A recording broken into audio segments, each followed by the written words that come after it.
What's good, y'all?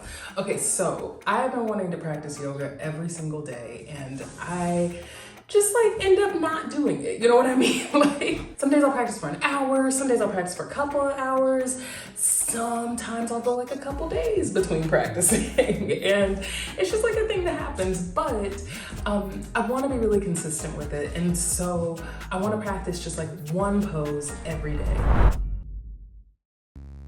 It can be really intimidating to start a home yoga practice, like really intimidating. But there are a few different things that I'd recommend if you've always wanted to practice yoga every day, but you've just never been able to quite catch the rhythm. My number one tip is pencil it in. Schedule your yoga practice and make it something that you prioritize. Like maybe you schedule it to practice in the mornings always, or maybe you schedule it for lunchtime. Maybe you schedule it for after dinner, like right before bed. Whenever you do it, just schedule it exactly like you would schedule anything else. Like schedule it like you would schedule a meeting. And really it is a meeting. It's like a date with yourself. So make yourself a priority. Make your joy the most important thing. Number 2, make it manageable. Please don't commit to practicing yoga every day right off the bat. Like when I decided to start practicing yoga every day, I'd been practicing yoga for 10 years. If you're just getting started, don't worry about all that. It can be needlessly disappointing if you set a really high expectation for something that you've never done before. Give yourself some grace. Start with one day every week. And pick a time duration that actually works for how your schedule is right now, not like what you think your schedule should be like. And if you've got 30 minutes in the morning after your kids go to school and before you go to work, don't guilt yourself into practicing for a full hour. Seize the day. Take that half an hour and make money with it. Number 3, don't buy expensive yoga props right off the bat. Like, I would recommend getting a very cheap yoga mat and very cheap blocks and a very cheap strap. Honestly, you might take the sash from your bathrobe and make that into your yoga strap, or you might make some boxes into yoga blocks. But if you start on the low end of the spectrum, you'll learn why the best props are expensive. Get something cheap and use it until you're ready to invest in something more high quality.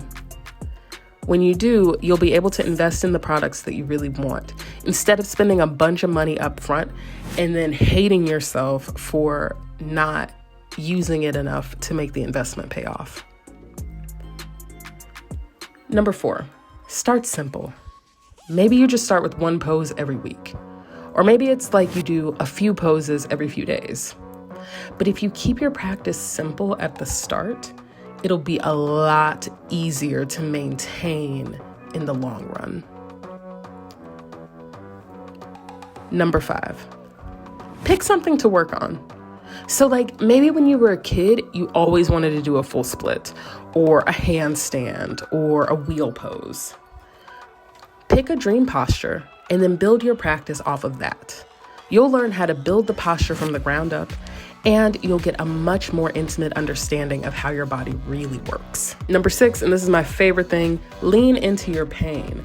What I mean by that is that if you have an injury, or if there's some part of your body that you're self-conscious about, lean into that part of your body. Learn about it, and it's going to teach you a lot about yourself and about yoga. So let's say you have sciatica or knee pain. Look up postures that are specifically meant to heal those parts of your body. You're going to gain so much respect for your powerful machine of a body, and your practice is going to get miles deeper at the same time. When you're just starting your yoga practice, the most important thing that you can do is be easy with yourself. Be sweet and gentle and compassionate at every turn. Every time that you start to get mad at yourself, just think, how can I be really gentle with myself? How can I nurture my child within? How can I love on myself instead of hating on myself? We spend so much of our lives and our days just like talking shit about ourselves, frankly. And this is one place where you don't have to do that. In this place, in this practice, it's all about remembering the little kid that lives inside you, the person who just wants to have fun and who just wants to smile and have a good time. That's what your practice is for. It's for loving on yourself. All the love in the world for your practice, and good luck. You are a shining star, and I'm so honored to be in yoga community with you. Let's practice together on the underbelly. Click the link below for a free 2-week trial of the Underbelly app, or join us here on YouTube by subscribing to our members-only community. You are the teacher you've been waiting for, and I can't wait to practice with you on UB. Like this video, subscribe to my channel, and I will see you next month.